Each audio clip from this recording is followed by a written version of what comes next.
শীতের এই সকালে ছাদে বসে মিষ্টি মিষ্টি রোদের উষ্ণতা আর নিজেদের গাছের পাকা কদবেল, আমার ছাদ বাগানের টাটকা মরিচ, টাটকা ধনিয়া পাতা আর শুকনো পোড়া মরিচ দিয়ে কদবেল মাখিয়ে ছাদে বসে সবাই ভাগ করে খাবো।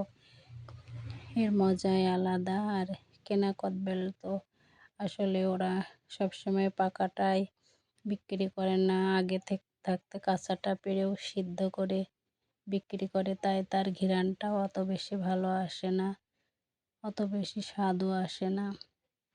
তবে নিজেদের গাছেরটা তো এর মজাই আলাদা। তাই এখন আমরা এইভাবে কদবেল মাখিয়ে ছাদে বসে মজা করে খাবো।